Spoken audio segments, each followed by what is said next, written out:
Penuhilah komitmen kami sepanjang hidup kami. Kami mau memuji dan memuliakan Engkau. Kami mau hidup seturut dengan kehendak-Mu. Karena itu peganglah tangan kami, tuntun dan bimbinglah setiap langkah kami, agar kami tidak menyimpang dari apa yang menjadi ketetapan Tuhan dalam hidup ini. Terima kasih Tuhan, sungguh luar biasa. Engkau adalah sosok pribadi idola kami. Terima kasih untuk kesekian kalinya kami mendapat kesempatan berkumpul bersama-sama memuji dan menyembah Engkau. Dan biarlah pujian-pujian yang telah kami naikkan ke hadapan hadirat-Mu sungguh-sungguh menyukakan hati Tuhan. Kini tiba saatnya kami mau mempersiapkan hati dan pikiran kami, mendengarkan Engkau menyapa kami melalui firman. Kami serahkan pemberitaan firman Tuhan ini ke dalam pimpinan kuasa Roh Kudus. Di dalam Kristus Yesus kami bersyukur dan berdoa. Haleluya. Amin. Amin. Silakan duduk.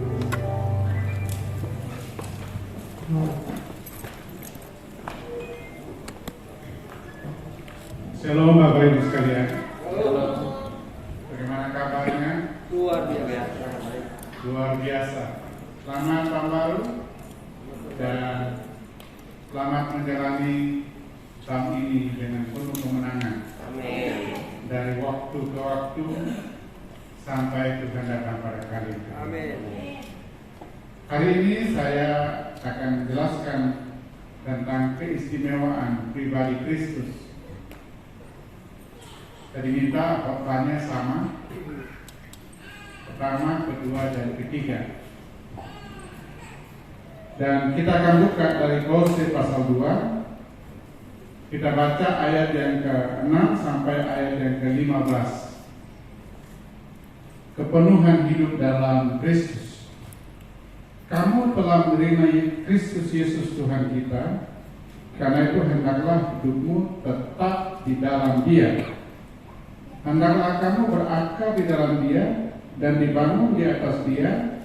Hendaklah kamu bertambah teguh dalam iman yang telah diajarkan kepadamu, dan hendaklah hatimu melimpah dengan syukur. Hati-hatilah supaya jangan ada yang menawan kamu dengan filsafatnya yang kosong dan palsu menurut ajaran turun-temurun dan roh-roh dunia, tetapi tidak menurut Kristus. Sebab dalam Dialah berdiam secara jasmania seluruh kepenuhan kealahan, dan kamu telah dipenuhi di dalam Dia. Dialah kepala semua pemerintah dan penguasa. Dalam Dia kamu telah disunat, bukan dengan sunat yang dilakukan oleh manusia, tetapi dengan sunat Kristus yang terdiri dari penanggalan akan tubuh yang berdosa. Karena dengan Dia kamu dikuburkan dalam baptisan, dan di dalam Dia kamu turut dibangkitkan juga oleh kepercayaanmu kepada kerja kuasa Allah yang telah membangkitkan Dia dari orang mati. Kamu juga meskipun dahulu mati oleh pelanggaranmu dan oleh karena tidak disunat secara lahiriah, telah dihidupkan Allah bersama-sama dengan Dia sesudah Ia mengampuni segala pelanggaran kita, dengan menghapuskan surat hutang yang oleh ketentuan-ketentuan hukum membawa dan mengancam kita, dan itu ditiadakannya dengan melakukannya pada kayu salib. Ia telah melucuti pemerintah-pemerintah dan penguasa-penguasa dan menjadikan mereka tontonan umum dalam kemenangannya atas mereka. Saudara-saudara sekalian, yang berbahagia adalah kita yang mendengarkan firman ini, memahami dan mempraktekkannya dalam kehidupan kita sehari-hari. Saudara-saudara sekalian yang saya kasihi dalam Kristus, Paulus ingin menjelaskan tentang kepenuhan hidup dalam Kristus. dan oleh Sinode Gereja Bethel Indonesia. Tahun ini kita diarahkan untuk fokus pada Kristus. Karena kita mesti fokus pada Kristus, itu berarti hidup kita harus berawal, berproses, dan berakhir hanya pada Kristus. Dan pada bulan ini, khususnya pada tanggal 15 Januari ini, maka tema yang disampaikan oleh BPP, Badan Pengurus Sinode Gereja Bethel Indonesia, untuk disampaikan adalah keistimewaan pribadi Kristus. Slide berikutnya, saudara-saudara sekalian, seperti dalam ayat yang ke-7 tadi, hendaklah kamu berakar di dalam Dia dan dibangun di atas Dia. Hendaklah kamu bertambah teguh dalam iman yang telah diajarkan kepadamu, dan hendaklah hatimu melimpah dengan syukur. Ayat yang ke-7 ini nanti yang akan saya jelaskan secara detail betapa istimewanya Kristus itu di dalam hidup kita. Saudara-saudara, slide berikut kita lihat keistimewaan Kristus itu. Kita bisa lihat dalam Filipi pasal 2 ayat 6 dan 8, yang walaupun dalam rupa Allah tidak menganggap kesetaraan dengan Allah itu sebagai milik yang harus dipertahankan. Perhatikan kalimat berikutnya, melainkan telah mengosongkan dirinya sendiri. Kristus telah mengosongkan dirinya sendiri dan mengambil rupa seorang hamba dan menjadi sama dengan manusia. Dan dalam keadaan sebagai manusia, ia telah merendahkan dirinya. Kristus merendahkan dirinya dan taat sampai mati, bahkan sampai mati di kayu salib. Ini tidak bisa dilakukan oleh siapapun kecuali Yesus Kristus. Tadi saya dalam khotbah pertama saya katakan kepada worship leader kita, apakah Bapak bersedia andai bubaran dari gereja, kita turun, kita menyaksikan seorang pencopet kebetulan ketangkap, diarak oleh masyarakat di depan gereja, digebukin sampai babak belur. Kira-kira Bapak bersedia nggak mengatakan, lepaskanlah orang itu, saya akan menyerahkan diri, gantikan dia untuk kalian gebukin. Kira-kira bersedia nggak? Kata beliau, ogah, tidak bersedia. Dan memang saya yakin nggak ada yang mau. Konyol, bodoh, stupid kalau ada yang mau seperti itu. Tetapi Kristus bukan bodoh. Kristus bukan konyol. Kristus memang luar biasa, dan inilah keistimewaannya.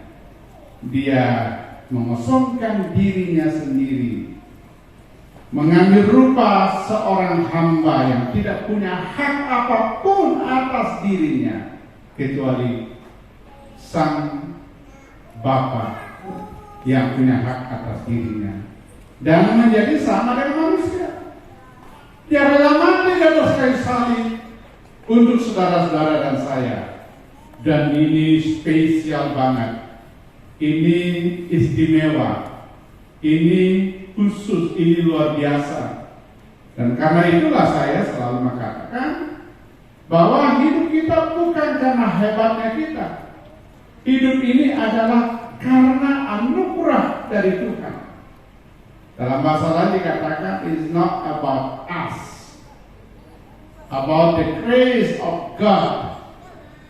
Anugerah Tuhan, hidup ini karena kebaikan Tuhan, karena rahmat Tuhan. Kalau kita bisa hidup dan bernapas, kita bisa melangkah di tahun 2023, walaupun ada yang mengatakan tahun ini adalah tahun gelap atau darkest year. tahun yang gelap, tapi bagi orang percaya nggak ada tahun gelap, tahun yang selalu terang benderang, Amin. di mana kita bisa meraih berkat-berkat Tuhan yang luar biasa. Amin. Semua kita yang hadir pada hari ini memiliki sesuatu yang dapat kita raih dari Tuhan. We have something we can achieve. Kita punya sesuatu yang bisa kita raih karena Tuhan telah menjadikannya. Saudara-saudara sekalian, slide berikutnya kita lihat pribadi Yesus yang begitu hebat, yang begitu luar biasa. Ia memiliki kasih yang kekal, kasih yang unconditional, kasih yang tak berkesudahan, kasih setia. Tuhan kata Alkitab tidak berkesudahan.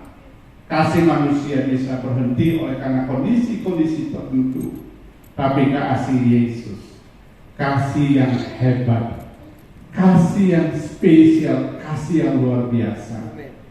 Dan saudara sekalian, Yesus adalah sosok diri yang memberikan kepedulian yang tulus kepada setiap orang yang hidup dalam berbagai persoalan.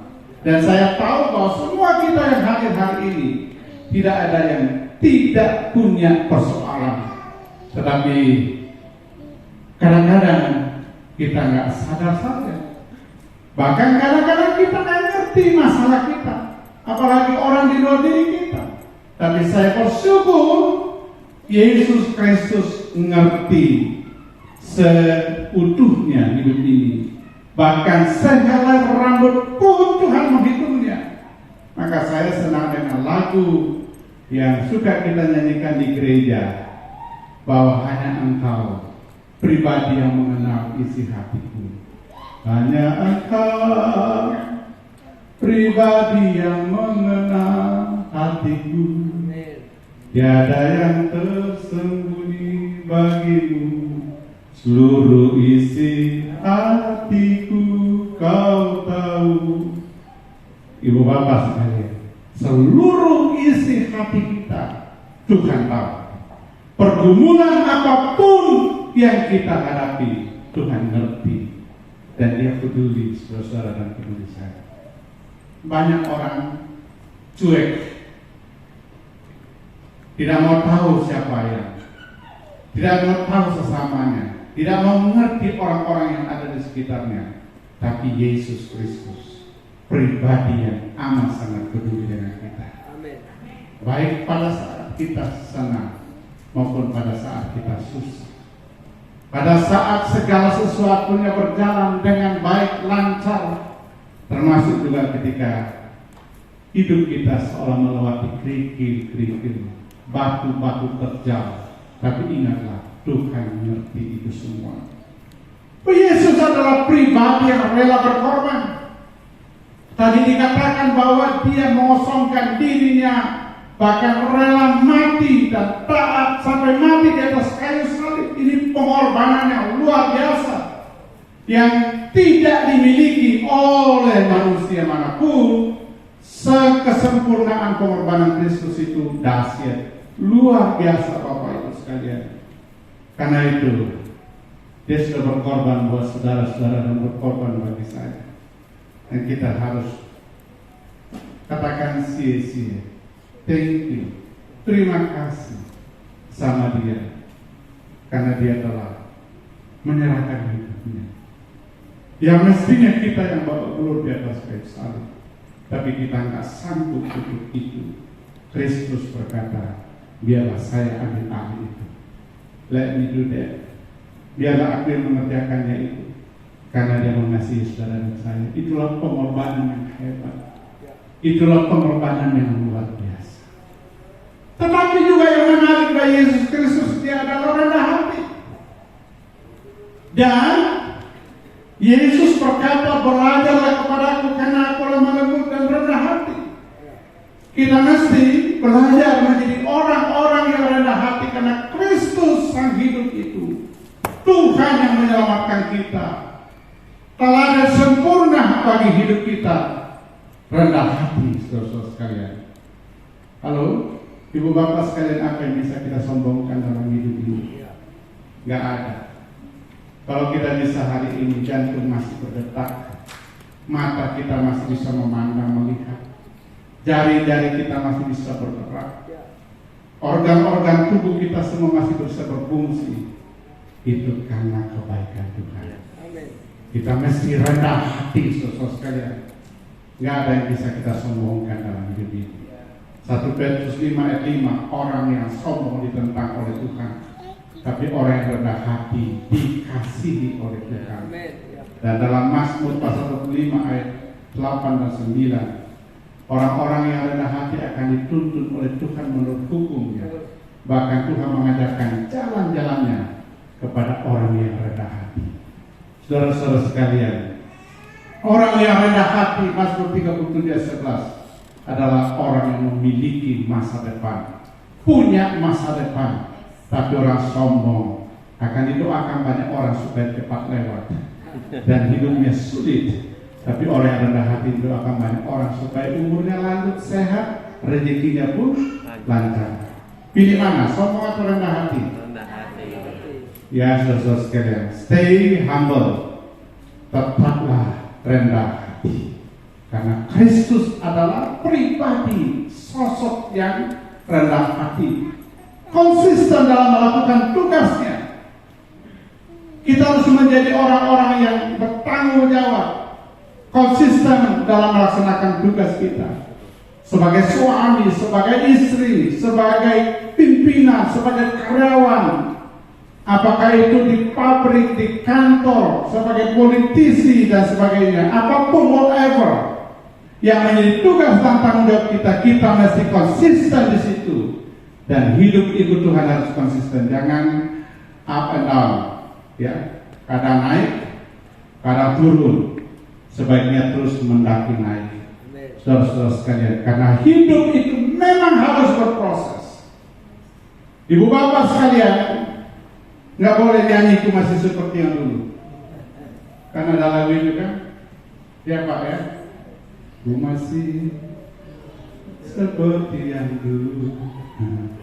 Bapak ini dulu ketika masih di Manado beda. Ketika sudah di Kerawang, apalagi ketika sudah menjadi hamba Tuhan. Dan saya dengar tadi mau sekolah, baguslah, saya bangga juga. Ya, kita akan bikin program khusus untuk Pantura ini. Ya, untuk S2. Ya, jadi yang punya S1 umum silakan, boleh ikut. Belajar itu nggak ada ruginya. Saya kebetulan senang sekolah, saudara sekalian. Ya, pertama menghindari kepikunan, 2 memiliki banyak pengetahuan, sehingga kita punya modal untuk memberitahu banyak hal kepada orang lain. Ibu bapak sekalian, konsisten dalam melakukan tugas kita. Apa yang menjadi tugas kita? Tugas kita adalah menjadi sarana berkat Allah bagi sesama. Saya ulangi, tugas kita adalah menjadi sarana berkat Allah bagi sesama. Kalau ketemu orang yang lagi galau, tepuk bahunya atau sapa orang ini, bung, Belanda masih jauh. Ya, angkatlah wajahmu itu, tataplah ke depan. Di kejauhan sana ada cahaya, di sana ada berkat menanti Anda. Ayo bergerak maju, jangan mundur. Jalanilah hidup ini dengan tapak kaki yang mantap, tidak boleh goyah. Sekalipun tahun ini adalah tahun gelap kata banyak orang, tetapi seperti yang saya katakan tadi, bagi orang Kristen nggak ada kenal tahun apa, tahun anjing, tahun kuda, tahun apa, tidak ada. Semua tahunnya Tuhan. Amin. Terang benderang saudara sekalian. Nah, ibu bapak sekalian, karena ini kita nggak tahu nanti tahun apa tahun ini kan, nanti tanggal 22 itu kan ada Imlek. Bapak keluar tahun apa saya nggak tahu. Kadang tahun macan, tahun apalah. I don't care. Saya nggak peduli. Semua Tuhan yang menciptakan tahun itu. Amin. Menerima Kristus Yesus sebagai Tuhan, dan itu berarti kita harus mengambil keputusan untuk hidup bersatu dengan Dia. Seperti lagu yang kita nyanyikan di gereja, I decided to follow Jesus, not turning back, not turning back. Kita sudah memutuskan ikut Yesus, dan kita harus bersatu dengan Dia. Kata penulis Injil Yohanes, kalau Kristus di dalam kita, kita di dalam Dia, maka kita akan menghasilkan buah. Bahkan, saudara sekalian, dalam Kolose, kalau kita baca, namun aku hidup, tapi bukan lagi aku, tetapi Kristus yang ada di dalamku. Wow, dahsyat ibu bapak sekalian yang saya kasihi dalam Kristus. Ya, mari kita sungguh-sungguh menyadari hal ini, bahwa kita hidup karena Kristus, dan di dalam kita ada kuasa, ada energi Roh Kudus, kuasa Tuhan yang menopang kehidupan kita. Kita mengizinkan Tuhan yang mengendalikan hidup kita. Kita gak boleh lagi hidup suka-suka kita. Kita harus hidup sesuai dengan kendali dari Tuhan. Amin. Lagu yang diciptakan oleh sahabat saya, suka-sukamu Tuhan, itu gak mudah. Tapi memang harusnya begitu. Hidup kita telah diperbaharui, dan kita mesti hidup menurut maunya Tuhan. Kita harus mensinkronkan arah hidup kita dengan selera, kemauan, petunjuk arah hidup yang Tuhan berikan. Berserah penuh kepada Tuhan. Kita tidak boleh membiarkan siapapun menjadi perintah antara kita dengan Kristus. Nggak ada. Karena kekayaan, seperti Paulus berkata, nggak ada lagi yang dapat menceraikan aku dari kasih Kristus. Apakah itu penderitaan? Apakah itu aniaya? Apakah itu tidak berpakaian? Apakah itu tidak makan? Nggak ada. Karena kasih Kristus yang begitu hebat, yang begitu luar biasa, telah menyapa. Nah, karena itu saudara sekalian, istimewa sekali Kristus itu bagi saya dan bagi saudara-saudara. Dia rela mati di atas kayu salib. Dia menyelamatkan saudara-saudara, menyelamatkan saya. Dan saya mau kasih tahu, hidup tanpa kepastian keselamatan itu adalah hidup yang binasa, hidup yang paling malang. Tetapi hidup dalam Kristus adalah hidup yang membahagiakan. Saya tidak tahu apakah saudara serius masuk surga atau tidak.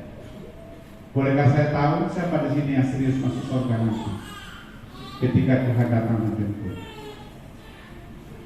Siapa yang berkata kalau masuk syukur, kalau enggak juga enggak apa-apa? Saya sih serius banget, saudara sekalian. Hanya jangan, kalau boleh jangan sekarang. Masih banyak tugas. Ini salah satu mahasiswa saya belum selesai. Ya, saya masih mau. Saya punya mimpi mencerdaskan 10.000 orang sebelum saya menembuskan nafas yang terakhir.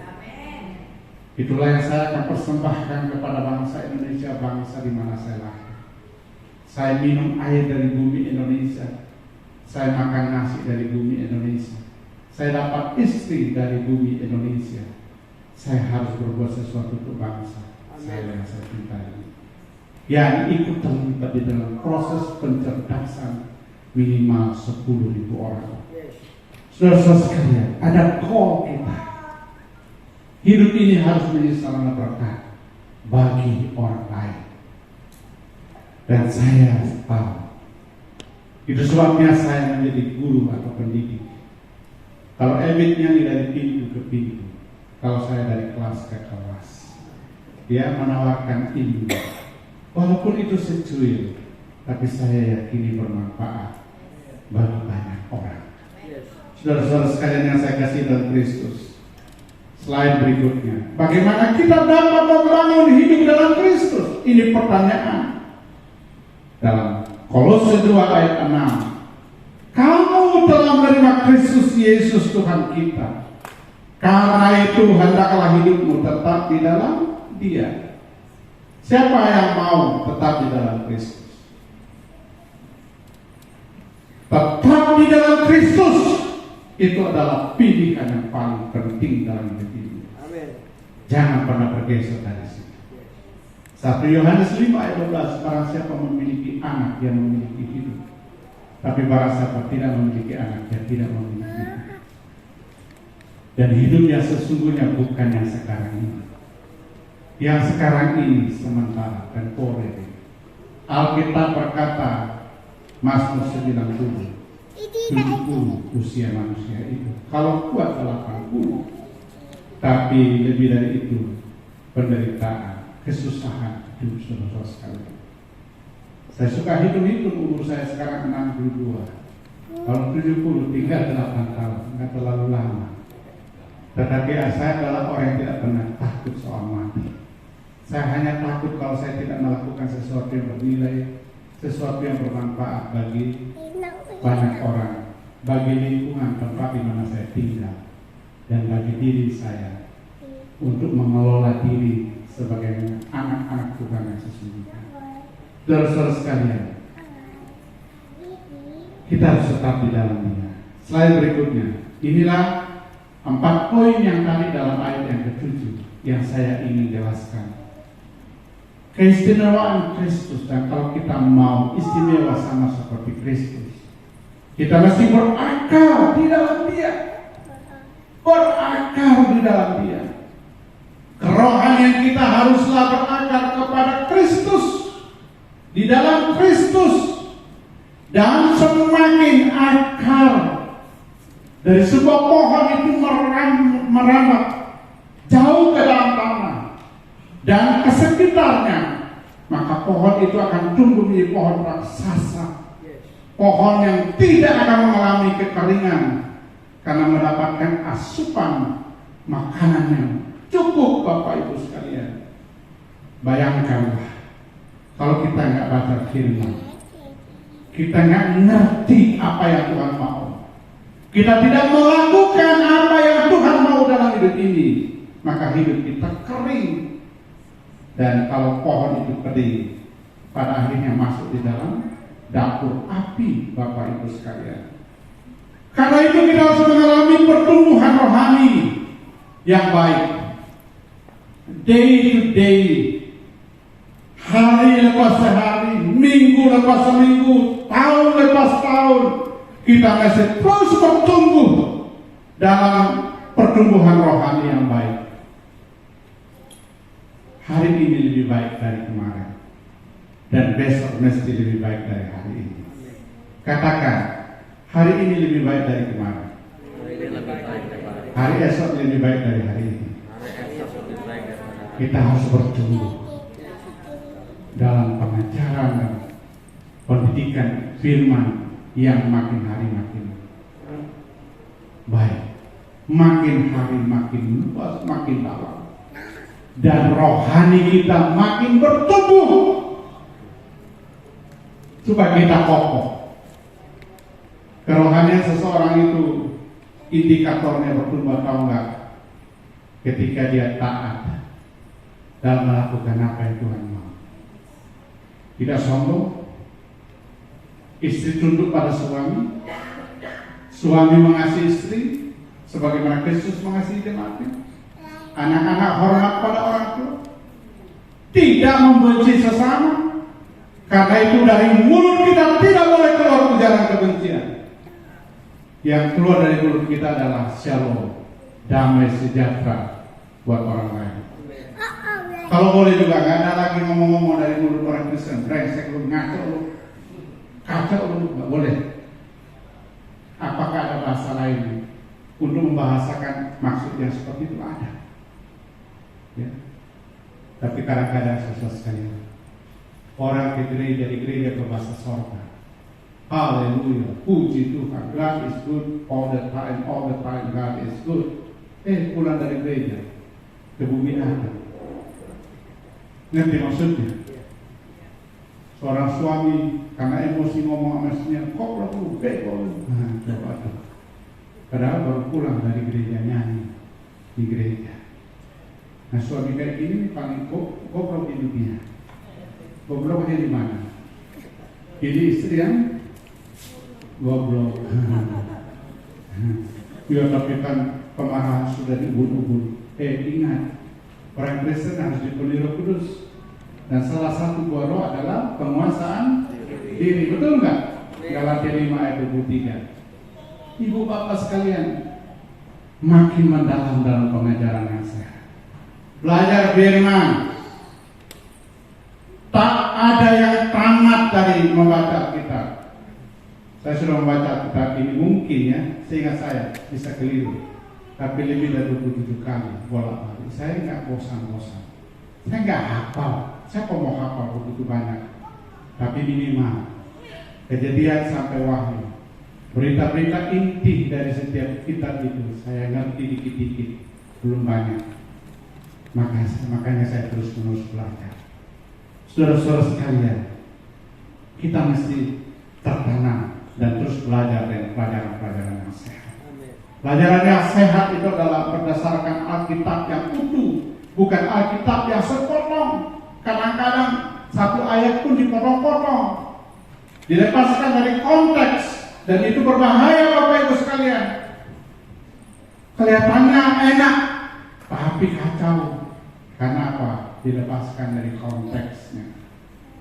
Saudara-saudara sekalian, kita harus terikat dalam komunitas yang saling membangun. Pergaulan yang buruk merusak kebiasaannya baik.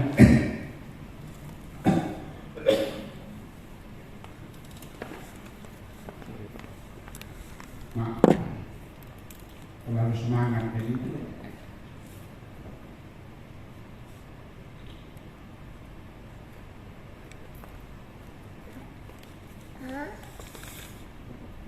Ibu bapak sekalian, karena itu penulis kitab Ibrani berkata, janganlah kita tinggalkan persekutuan-persekutuan seperti yang dibiasakan banyak orang. Kalau datang ke gereja kayak gini kan enak tuh, betul nggak? Lihat wajahnya Pak Alfred. Suka cita banget Bapak ini. Padahal utang juga ada dari banyak ya. Karena pengusaha itu nggak ada yang nggak punya utang. Tapi apa yang membedakan? Ada Kristus di dalam. Amin. Aman kita ini senyum-senyum terus. Padahal banyak beban. Ada beban? Ya. Kalau kita dong? Ya. Ya. Tadi saya terjemahkan. Saya bilang ada beban kita. Kalau yang kedua adalah orang kita baca atau bukan? Katanya dia orang baca. Ya, saudara sekalian. Ya.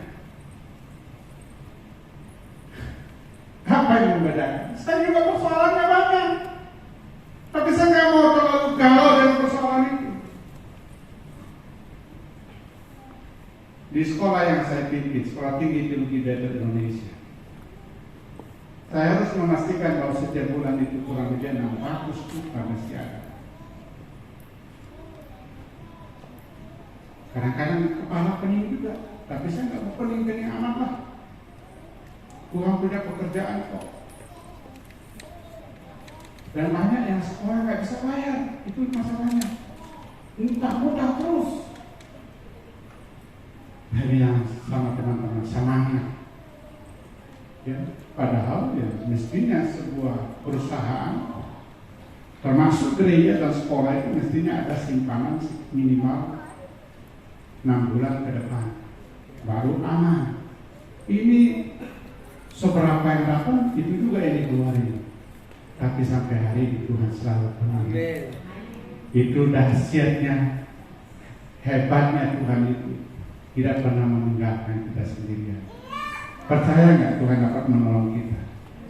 Nah, kalau sudah mulai kalau dikit ketemu dengan ketua yayasan, ketemu dengan pendeta-pendeta, nah senang aja Tuhan hidup. Amin. Gitu aja. Tenang aja, badai pasti berlalu. Tak selamanya mendung itu kelabu, kan begitu kan? Betul nggak? Ya. Satu waktu saya ketemu dengan seorang, waktu saya masih gembala sidang. Ada satu nona, usia sudah 37 tahun. Galau, terus galau. Saya bilang, kenapa kamu galau? Dia galau, Bapak. Teman-teman saya anaknya sudah pada SMP, sudah ada yang SMA. Aku pacar juga tidak ada. Wah, saya bilang, kenapa kok pacar tak ada? Saya juga nggak tahu, saya sudah doa tapi nggak dapat. Kamu terlalu apa kali jaim. Saya godain itu. Atau terlalu milih-milih. Atau jarang senyum. Karena dia bekerja keras kan. Nah, bukannya dia jarang senyum. Karena banyak tugas. Ya. Yang lebih menarik lagi adalah kemudian tahun 2 tahun berikut ada yang lamar dia. Dia bilang sama yang lamar, kalau kamu serius, saya serius. Tapi kalau hanya basa-basi, sorry, jangan. Hebat juga ini. Mendingan sendiri aja. Wanita kayak begini kemarahan sih. Tapi laki-lakinya rupanya punya mental ketarik juga. Lu jual, lu beli. Akhirnya singkat cerita jadi. Sudah punya anak 2, 1 diadopsi, 1 anak kandung. Terus sekalian, tidak ada yang terlalu terlambat bagi Tuhan. Kalau Tuhan tolong kita tepat waktu. Nah, ibu bapak sekalian, di mana ketemunya? Ya dalam komunitas. Makanya Rasul saya, karena dia seorang leader di perusahaan, makanya saya bilang, kalau sudah ke gereja jangan pasang wajah leader. Ngeri orang dekat, saya bilang gitu. Iya juga, Pak, untunglah saya ketemu Pak Frans. Saya lihat Pak Frans kan orang serius juga. Oh iya. Tapi kira-kira begitu Bapak Ibu sekalian. Jadi kalau ada agak suka dua ada kemungkinan karena jaim, ada kemungkinan karena tampil garang gitu. Kan orang juga nggak mau cari pasangan yang garang, betul nggak itu dokter? Ya karena orang mau nyamankan, betul nggak? Ditahan-tahan dulu garangnya itu, nanti usaha menikah baru ngaku-ngaku dia ngerti. Ya. Nah, saudara sekalian, berikutnya yang kedua, dibangun di atas dia, dibangun di atas fondasi iman yang kuat. Hidup ini harus dibangun di atas fondasi iman yang kuat. Dan iman yang kuat itu adalah iman kepada Yesus Kristus. Dia dikatakan batu karang yang kokoh, tidak akan tergoyahkan Bapak Ibu sekalian. Dan kalau kita dibangun di atas fondasi iman yang hebat, siapa yang bisa goyang? Nggak ada. Nggak ada Bapak Ibu sekalian. Kalau orang kayak begini, dia akan bertahan di dalam setiap musim kehidupan. Tidak akan goyah. Badai boleh datang menerpa, tapi seperti seorang reformator berkata, burung-burung boleh berterbangan di atas kepala, tapi burung itu tidak boleh bikin sarang di atas kepala. Persoalan boleh mengelilingi hidup kita, tapi persoalan tidak boleh mendikte kita. Kita yang harus mendikte persoalan itu. Kita yang harus mengelola persoalan itu. Kita yang manage. Itulah sebabnya kita perlu hikmat Tuhan. Saudara-saudara sekalian, kita masih berhikmat. Misalnya, bertanggung jawab dengan tubuh yang Tuhan berikan kepada kita. Saya bekerja keras, tapi kesadaran sudah mulai muncul. Saya mesti jalan kaki minimal 3 kali atau 4 kali dalam seminggu. Dan jarak tempuh antara 5 sampai 6 km. Karena kalau tidak, bisa bahaya, Ibu dokternya. Terlalu terlalu banyak duduk. Karena kita ini, saya sebagai leader banyak duduk, bahaya kalau nggak diimbangi. Dan binatang kaki-kaki empat segala macam itu saya sudah stop. Kecuali terpaksa sekali-sekali, tapi sudah tahu diri. Ya. Sampai saya konsultasi dengan dokter, kira-kira makanan apa yang perlu kita makan supaya kita sehat? Kenapa? Kita harus pastikan hidup ini harus menjadi sumber rahmat bagi sesama. Coba saya bicara, dalam Kristus kita sehat, tapi saya jalan ke mimbar aja masih udah begini nih. Wah, kacau. Tapi kau, makanya saya di tangga, saya nggak pernah pegang ini, kecuali nanti betul-betul nggak ini baru pegangan. Ya, jadi kita mesti sehat. Amin. Di satu sisi ada tugas dan tanggung jawab kita, di sisi lain memang anugerah Tuhan. Hidup ini anugerah Tuhan. Mari kita berdoa, dibangun di atas fondasi iman yang hebat, supaya kita bertahan di dalam setiap musim kehidupan. Apakah hujan, panas terik,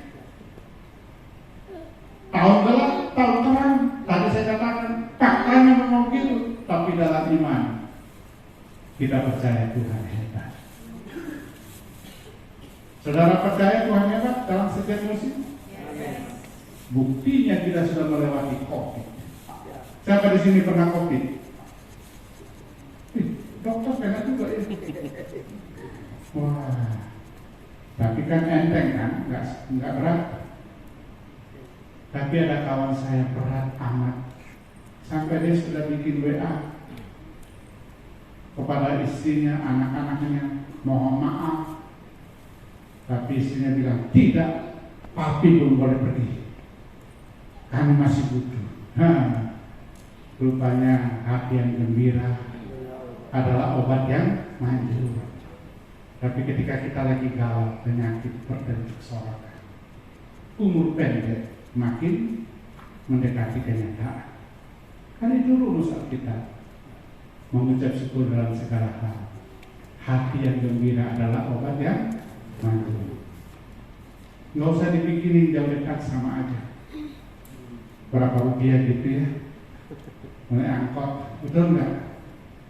Jadi saudara sekalian, Tuhan hebat karena Dia sangat istimewa dan kita juga sangat istimewa.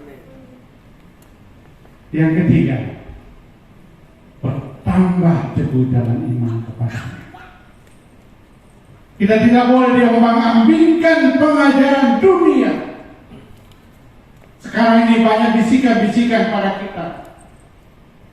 Udah deh, lihat tuh tetangga kita, nggak datang ke gereja, nggak datang ke masjid juga, nggak datang ke tempat ibadah manapun, tapi dia sukses. Kalau Pak Petra di gereja, Transpa di gereja, nggak lebih baik itu, atau Pak. Mending apa begini, hati-hati saudara sekalian. Jangan bergeming, fokus pada Kristus. Amin. Udahlah, datang ke gunung sana, pasti cepat dibanding doa-doa lama-lama nggak datang-datang. Nggak boleh. Ini mana hidup yang sifatnya sementara tapi akhirnya binasa, apa yang kekal dalam keselamatan? Kekal dalam keselamatan. Tetaplah fokus pada Kristus di tengah badai kehidupan. Senyum.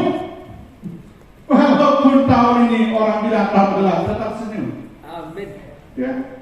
Nangis juga tidak akan berubah. Mendingan senyum. Betul nggak? Mendingan hati suka cerita. Supaya minimal kita bertahan hidup lebih lama dibanding dengan yang galau cepat mati. Tetapi saudara sekalian, saya percaya Tuhan pasti menolong kita, asal kita fokus pada Sang Hidup. Dialah yang memiliki segala sesuatunya yang kita butuhkan. Tetap produktif di masa sukar, berkarya memuliakan Tuhan, hasilkan sesuatu yang bermanfaat. Cobalah bayangkan, nggak bisa masak, sekarang ibu-ibu bisa masak, cukup baca di YouTube, belajar di YouTube, bisa tukang masak yang hebat. Mau masakan Manado, jangan berguru sama Pak Alfred. Buka YouTube, dituntun di situ. Tahu masakan Manado lebih enak dibanding Pak Alfred. Kaget kan beliau? Kita orang Manado, kitanya nggak bisa. Kenapa kamu orang Korea itu bisa masak itu? Ya bisa lah. Sumber belajar sudah begitu banyak, itu enggak? Kreatif, tetap produk. Dulu ibu-ibu nggak kerja di kantor, nggak ada penghasilan. Sekarang ibu-ibu justru lebih banyak penghasilannya daripada suami yang kerja di kantor. Karena dia kreatif, jual sayur, masak sayur, jual tempe goreng, jual tahu. Yang penting agak unik dikit, enak, laris manis, Bapak Ibu sekalian. Income pun makin besar. Jadi kita mesti kreatif, tetap produktif di masa sukar, setia sampai akhir hidup.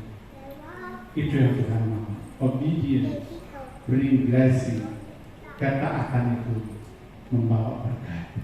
Apalagi kita taat sampai akhir hidup ini. Terakhir Bapak Ibu sekalian yang saya mau jelaskan, melimpah dengan ucapan syukur. Mengucap syukurlah dalam segala sesuatu, karena itu yang dikehendaki oleh Bapa dalam Yesus Kristus bagi kami. Mengucap syukur, jangan banyak ngomel. Halo? Jalan di jalan macet jangan ngomel terus. Kalau ngomel nyalain bupati, nyalain wali kota, nyalain camat, nyalain macam-macam dah. Nikmati aja, namanya juga masih di dunia. Betul nggak? Tapi masih ada orang Kristen ngomel-ngomel, ini gara-gara ini kita bayar pajak, pemerintah nggak rapiin jalan. Memang, akhirnya habis susah. Kita juga berbuat dosa, ngata-ngatain orang kan. Tadi saya sudah bilang, dari mulut kita nggak boleh keluar ujaran kebencian. Yang keluar adalah shalom. Jadi nikmati aja jalan yang bergelombang itu. Betul nggak? Di luar negeri itu jalannya rata, hotmix semua. Tahun 2 tahun yang lalu saya di Eropa, saya bawa mobil, kita bawa mobil teman-teman mengelilingi 13 negara. Saya nggak pernah lihat ada jalan lubang. Jadi kita bawa mobil karena sewa mobil, aman gitu. Tapi apakah saya mau tinggal di sana? Oh, kalau senang tinggal di Indonesia, betul nggak? Saya kadang-kadang kalau luar negeri itu khotbah pada orang, ya 20, 30. Di Indonesia khotbah bisa ratusan, bisa ribuan orang, kan jadi enak, betul nggak? Saya pernah khotbah di Melbourne, orang Belanda asli, orang Australia asli. Gerejanya lebih besar dari ini. Tapi dia bilang, pastor, nanti khotbah tidak boleh lebih dari 15 menit ya. Ya, bagus juga sih, karena saya harus khotbah dalam bahasa Inggris dan ngomong 15 menit, aku bisa hafal apa yang saya mau ngomong gitu. Daripada panjang-panjang, kan nggak nyendang kalau nggak pakai bahasa kita, istilahnya gitu kan. Karena mau ngomong mikir dulu ini. Ya Tuhan, begitu saya masuk gereja harus doakan di Anglican Church. Saya lihat sudah 70 tahun ke atas semua, sudah mau mati. Pantasan gitu. Jadi ngomongnya tambah-tambah kepala sama orang tua kan bagaimana? Mesti cepat-cepat ngomong nanti lewat semua, pendengaran kurang bagus lagi. Jadi saya bilang, ladies and gentlemen,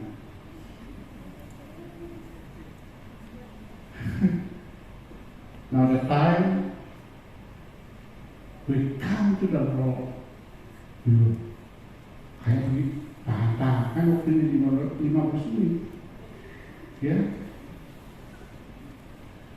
Saya lihat nggak sampai 20 orang yang di sana canda-canda sama ini. Saya pikir doa saya jadi orang tua jadi kayak anak-anak lucu juga. Udahlah, makin cepat doa selesai.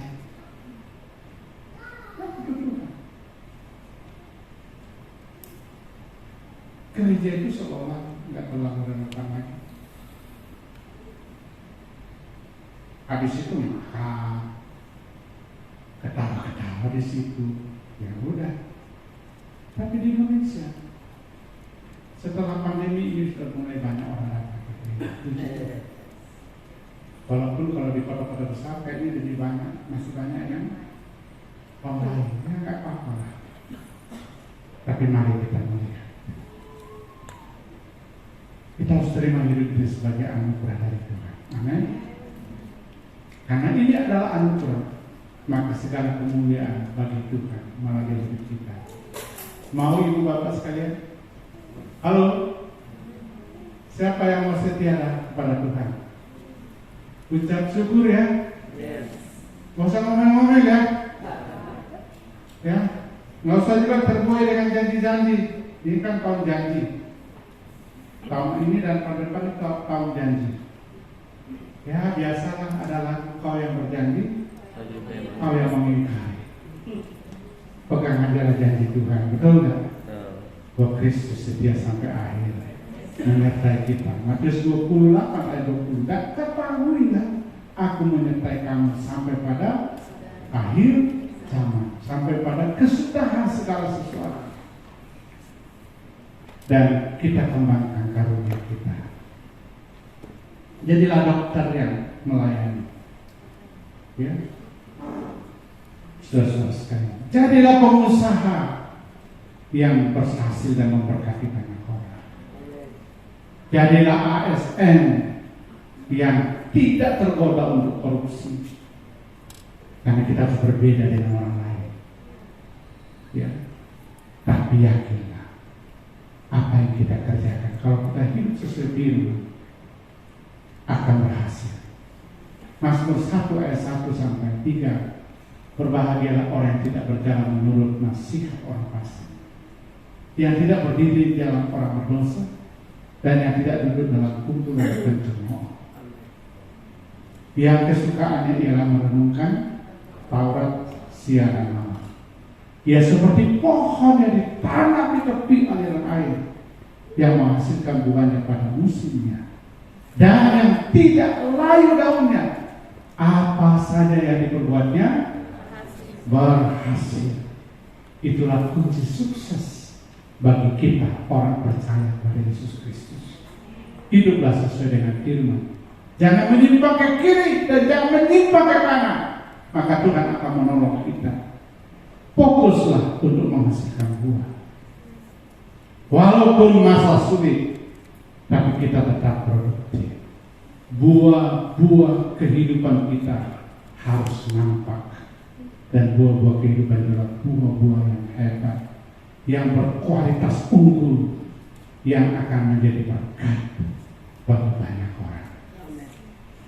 Selamat menikmati keistimewaan Kristus dalam hidup saudara.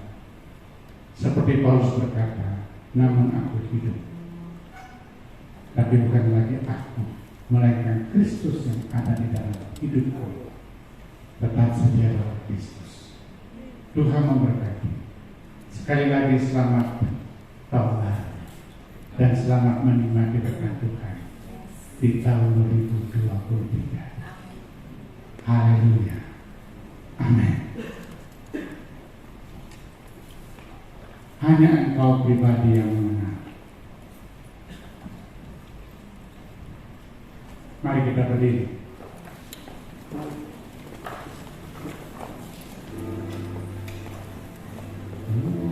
Hanya engkau pribadi yang mengenal. hati